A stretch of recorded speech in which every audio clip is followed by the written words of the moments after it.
that's ridiculous to say I give somebody a leash. Free speech, brother. People can say whatever they want and they can believe whatever they want. And I think it's unconstitutional, first of all. I don't think you can legally do that. He's black. 50 N-bombs. Okay, he's black. Who gives a Peloton sells stationary bikes, and they got a problem with Robert Kennedy. I wanted to show up and tell you about my friend, Donald Trump, the Donald Trump that I know. Welcome back to Rattlesnake TV, guys. In this video, we're going to be discussing a man that I have a great deal of admiration and respect for, and that is UFC President Dana White. We're going to cover the recent controversy around free speech that the UFC has been going through, but also we're going to look at historical matters that demonstrate how Dana White is laying out the blueprint for individuals and businesses around the world on how to not only fight back against, but defeat the malignant cancer that is cancel culture by way of first round knockout.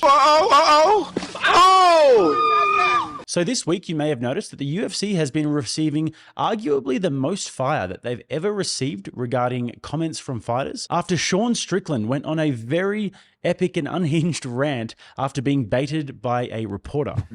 We've got a pretty supportive gay and lesbian community in this city. I did want to ask you about something you wrote a couple of years ago. You said, if I had a gay son, I would think I'd... Oh, look, another, I'm saying to you, the swamp, you guys, the swamp. You become a champion, you become a star, and some would say... Let me ask you something. Are you gay? Have you had the chance to interact with a more diverse... Are you, let me know, are you gay? Could I get an answer? Well, no, I'm asking, this is a part of, are you a gay man? I'm an ally of the community. Okay. If you had a son and he was like, you had a son, he was gay, you'd be like, oh man, you don't want a grandkid? No problem with it. Oh man, well, dude, you're a weak man, dude. You're part of the problem. You elected Justin Trudeau. Like, when he sees the bank accounts, like, you're just pathetic. And the fact that you have no backbone and has he shut down your country and seized bank accounts, you ask me some stupid shit like that, go yourself. Move the on, man. Here's the thing about Bud Light. 10 years ago, to be trans was a mental illness. And now all of a sudden, people like you have weaseled your way into the world. You are an infection. You are the definition of weakness. Everything that is wrong with the world is because of you. And the best thing is the world's not buying it. The world's not buying your bullshit you're peddling. The world is not saying, you know what, you're right. Chicks have dicks. The world's not saying that. The world's saying, no, there are two genders. I don't want my kids being taught about, who they can in school. I don't want my kids being taught about, their sexual preference. Like, dude, this guy is the enemy. You want to look at the fucking enemy to our world? It's that motherfucker right there. Now, obviously, this caused the soy-ridden, purple-haired TikTok Twitter mafia to come out in force and try and get the event cancelled, which they were not successful with. And then after the event, they were back with a vengeance. With this reporter, who is allegedly a male, asked Dana White the following questions in the hope that a female on TikTok or Twitter might see this and think he's brave and maybe one day touch his little peepee. She gave one peepee touch. Okay. Give a long leash to your fighters about, what they can say when they are up there with a UFC microphone and you are getting into territory of homophobia, transphobia. Like, is there... I don't give anybody a leash. Well, I'm saying you... A leash? like... Free speech. Control what people say. Going to tell people what to believe. Going to tell people... I don't tell any other human being what to say, what to think, and there's no leashes on any of them. What is your question? I was asking that question. I'll move on, though. Yeah, probably a good idea. That's ridiculous to say I give somebody a leash. Free speech, brother. People can say whatever they want and they can believe whatever they want.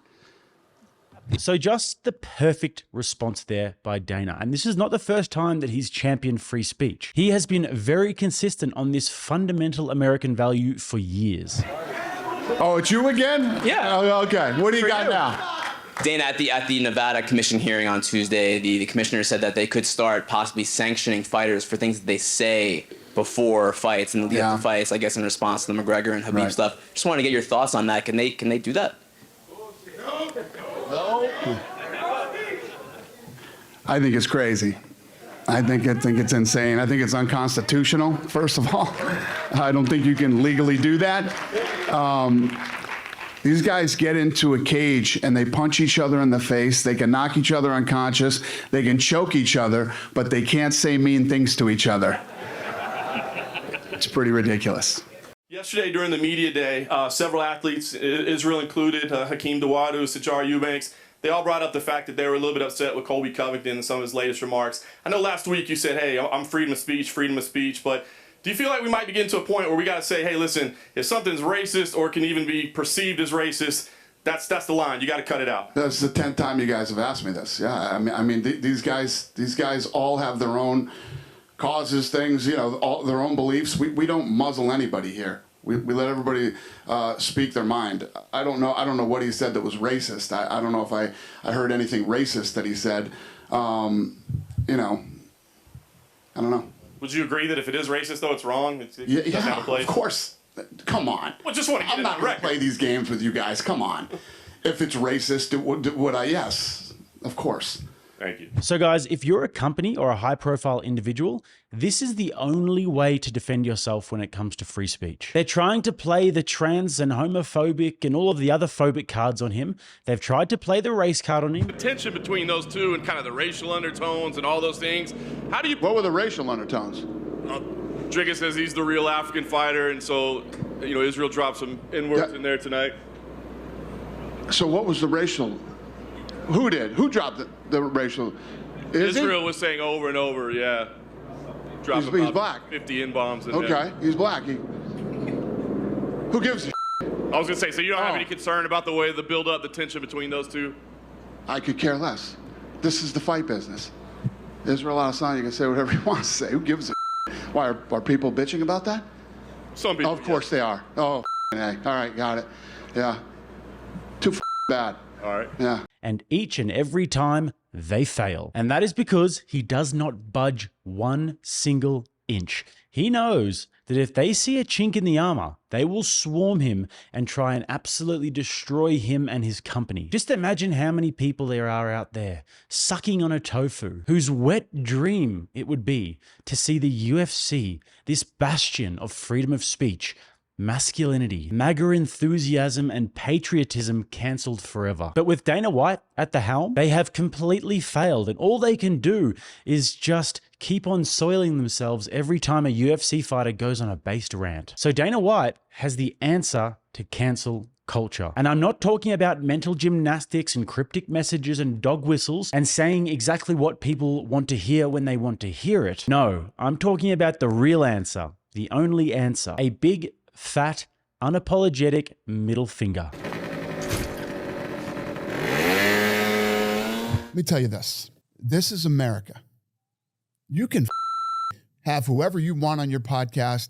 You can do whatever the you want to do. Imagine a sponsor that's sponsoring you, calling you and telling you that you can't have this guy. What sponsor did it? Who was it? Let me think. And I'm not afraid to name him. I don't know if I remember. I really don't. All right. I don't know if I believe you, but okay. That's fair. But I really don't know if I remember.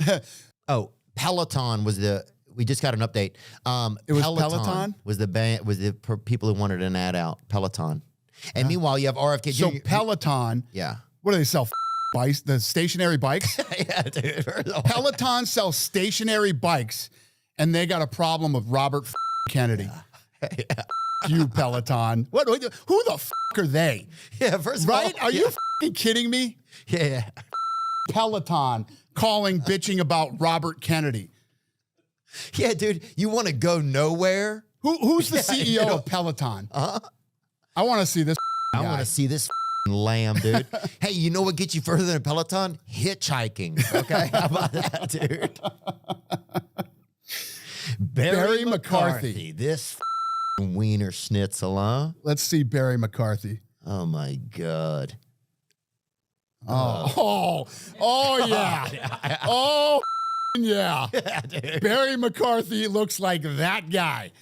100%. Look, if you're just listening at home and you're thinking of what he looks like, you're right. He looks like a douchebag. Yeah, dude. 100%. Where's he from? San Francisco, California. There we go. My boy. Quick reminder, guys, before we get to the next clip, to smash that like button if you like seeing how Dana White keeps himself armed and dangerous at all times. And if you like this content, if you're getting value, hit that subscribe button. Back to it. Do we have Pelotons in the gym? Are those Peloton? Ass Sports. No, there's bikes next to it. Ass Sports. Yeah. We're getting rid of them. Yep. We're getting rid of the Pelotons. Yeah, and if they ever mail Poor me... Sorry's going to kill himself, but we're getting rid of the Pelotons. Hey, look. Pelotons are out of the gym. Whoever uses the most can have them at home, but they can't use them here, brother. That's what you do. That's what you do. You stop using their products and you... Yeah. And tell them to go themselves. And that's the same thing for me. Like if somebody's telling you that you can't vote a certain way, if somebody's telling you that if your boss is... Make a video and blast Imagine them. that dork. Yeah. Picking up the phone, calling you and telling you that you can't have Robert Kennedy, who is a Democrat, by the way. You know that guy's a Democrat, right? Telling you that you can't have him on your show. Who the are you, Barry McCarthy? Yeah. To think you can pick up the phone and call anybody. You sell stationary bikes for a living, you clown. You. Yeah, them, dude. God, dude. And what is he? What is he? He's probably middleweight. I'll cut 40 pounds and... That guy is the typical pompous, arrogant douchebag that I cannot stomach. It's people who don't know. Yeah, it's people that think they know what it's like somewhere and they've never even been there. That's a story of a lot of our country these days. But I like this. It gives me an avenue to feel like I can fight back. So I appreciate that. You have to fight back. Yeah. You're going to let that guy tell you what to do? No, dude. I will cook that dude. Look at this. There he is. That right there tells you exactly what Barry McCarthy is all about. Peloton just laid off 500 of their employees in their 4th round of cuts this year. Yep. You know what, everybody listening? Barry McCarthy and Peloton. Okay? That's what a stand-up guy Barry is. Yeah, dude. And that's why he ain't, yeah. No wonder let off 500 more of his employees out in his 4th round of cuts. Yeah, and what's lamer than watching your husband get on a bike that doesn't go anywhere, huh? What wife is like, oh, I'm so proud of this guy? I absolutely love that clip because Dana White knew exactly what he was doing there. He was saying, don't be afraid of these losers who try and control you and what you do and what you say and who you vote for. He purposefully made an example of this guy, even despite Theo Von's hesitancy, to send a clear message that the emperor wears no clothes and you don't need to be afraid of these bullies. You see, you may not even like Dana White, but there's no doubting that he's a tough guy from the streets of Boston. And he's seen a lot of shit and he's had to take the hard road to success. And his success hasn't changed him. He still stays true to his old school values, and this is more than you can say about most people. And these values include being true to your word, settling your disputes like men. If you've got a problem with me, come and say it to my face, and I'll do the same thing for you. And if we can't resolve it, then we'll get in the boxing ring or the cage, we'll duke it out, and then we'll shake hands after. People having genuine free speech, and if you're offended by that, if you're offended and your feelings get hurted by the things that people say, then you'd best go and eat a few tablespoons of concrete and harden up. And the reason why I believe that this is the answer is because these vultures who try and get people cancelled are weak, pathetic cowards who hide behind a keyboard and have no real substance or values. Don't play games. You know you are. You are, and all the other guys that were standing here today are terrified of the internet. I'm not. I'm not afraid of the internet. It's a place where cowards live. And for years now, we have been seeing companies and high-profile individuals shit their pants the moment someone starts tweeting at them, calling them an ism or a phobe of some sort. And instantly they just cave and start apologizing. And this is what gives these cretins power. This is why they have been able to influence the culture to the point where now absolutely everything is gay. This podcast is a space where we empower each other by sharing our queer experiences, making a whole lot of jokes about gender. Ha! Gay! But when somebody turns around and says, no, kiss my ass, they spontaneously combust and don't know what to do. And then they just go and try and move on and find a less formidable target. And now, just imagine for a moment that there was a collective of companies and high-profile individuals that took the same approach. It's always the frontline warriors that take the most damage, but somebody's got to lead the way. And now another example of how Dana White's more old-school approach is very out of touch with the more modern TikTok, Twitter, Twitch, sort of values can be seen through something that happened a few weeks ago when a cocky, brittle Twitch streamer named Neon decided to run his stupid little mouth before a UFC event where Donald Trump was going to be in attendance. And now, for those of you who aren't aware what the world of streamers is like, they are little brats who would literally sell their own mother down the river for a few more clicks and spend their whole entire life trying to get as much attention as possible. Get better internet, please. We're trying to do reality TV. What the fuck? Instagram lusty Molly. And will spend their whole entire lives prostituting themselves by doing ridiculous and stupid and obnoxious things in the pursuit of what the kids will call clout chasing. What? Little bro, what you gonna do? What you gonna do, bro? Yeah. It is honestly the most vacuous corner of the internet, and these people think that they can get away with bloody murder. Not this time. I'm gonna walk up, I'm gonna talk my shit to Trump, and then it's gonna be a very good experience. And I'm gonna talk my shit. I don't care if the Secret Service is there. I don't give a fuck. I'm gonna talk shit. So Neon's not allowed in. What? They dropped your name specifically. Huh? They just dropped your name specifically, bro. They said Neon is not allowed in. In the stadium? Yes.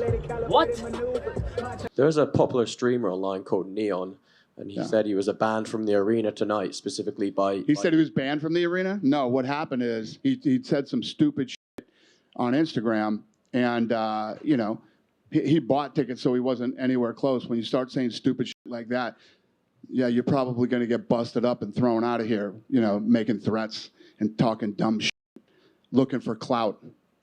I believe he said he was going to... I don't care what he said. I think he said he was going to confront Donald Trump. I don't care what he said. Did he? Well, he wasn't able to. He's this tall, too. You know that? Punk. Thank you. Yeah.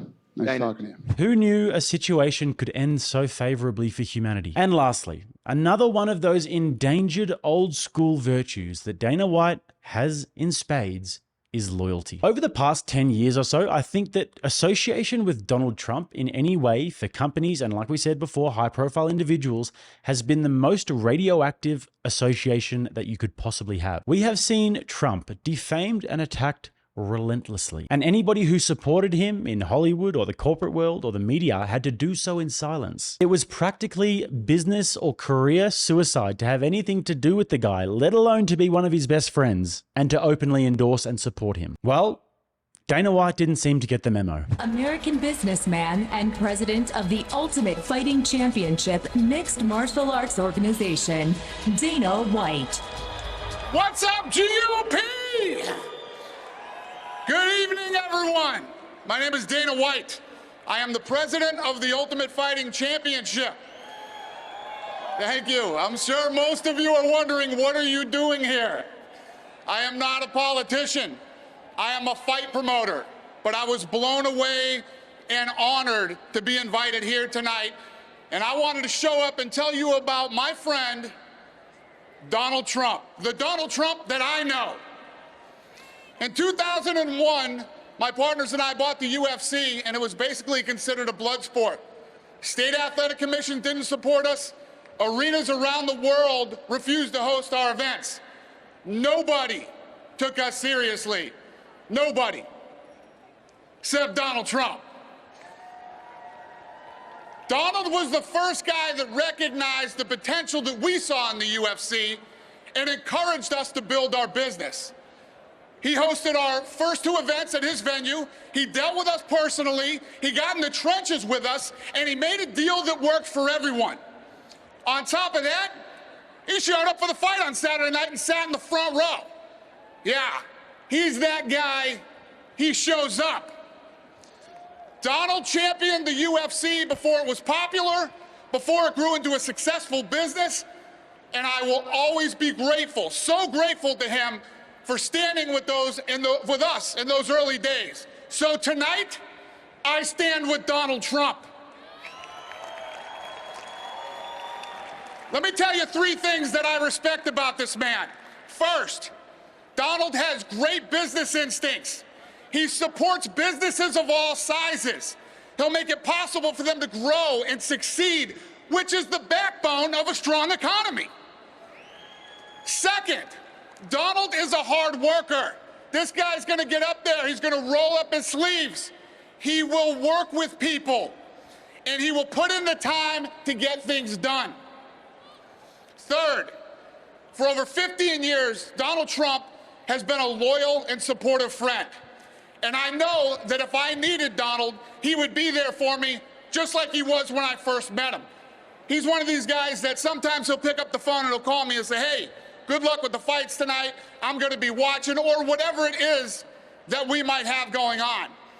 And he always reaches out to me when something has happened in my career. Back in 2011, we signed this huge network television deal with Fox, and they did a big write-up in the New York Times. Donald took that paper and he wrote on the front and said, congratulations, Dana, I always knew you were gonna do it. Just for the record, Donald has nothing to do with my business. We're not in business together. His interest in me and my business are personal. And in my opinion, you can really tell a person's true character when they're happy for somebody else's success, okay? And I think that sense of loyalty and commitment will translate into how he will run this country. And let's be honest, folks, we need somebody who believes in this country, we need somebody who's proud of this country, and who will fight for this country. Let me tell you something. I've been in the fight business my whole life. I know fighters. Ladies and gentlemen, Donald Trump is a fighter, and I know he will fight for this country. Thank you very much. Have a great evening. You were campaigning for Trump. How was that? You know, you rode on Air Force One. What was that like? Yeah, I wasn't really campaigning. He called me and asked me if I wanted to go to Colorado. He said, want to go to Colorado? I said, yeah. So we flew over to Colorado for the day and then back to Vegas. We were just hanging out and talking fights. I wasn't even supposed to speak that day. I was just was like cruising over there with him, yeah. Oh, cool. You just decided to get up there and say what you... Yeah, he called me up and, you know. What was it like being on Air Force One? Insane. Insane, right? Incredible, insane. I can't say it enough. This guy, when I say this guy, I'm talking about President Trump, is such a good friend and such a loyal, amazing guy, man. He's a great guy. He's been a friend of mine for a long time, and you know. You're not worried about losing any viewers for over your friendship with the president. I could give a shit. Right. I don't give a shit. The liberals probably watch. If you don't like me, right, because I'm friends with this guy, that's your problem, not mine. You know what the best part about that is? He didn't do it for this reason, but Dana White's loyalty to Trump is now starting to pay dividends. As the cultural pendulum continues to swing and people become more and more outspoken in their support of Donald Trump, whilst simultaneously demonstrating their utter detestation for political correctness and woke culture and cancel culture. Donald Trump's UFC appearances have started to become immensely important and significant cultural events. Every time he walks in the building, the entire place is completely mesmerized by the mere presence of the former president, and something magical happens, whereby Trump and his entourage will make their walkout and the entire audience becomes drunk on the intoxicating scent of freedom, patriotism, and unity permeating the atmosphere. I have no idea to this day what those fans were cheering about. Truth is, I don't want to know. Some things are best left unsaid. I'd like to think they were cheering about something so beautiful, can't be expressed in words, and makes your heart ache because of it. I tell you, those voices soared high and farther than anybody in great places dares to dream. It was like some beautiful bird flapped into our draw-up little cage and made those walls dissolve away.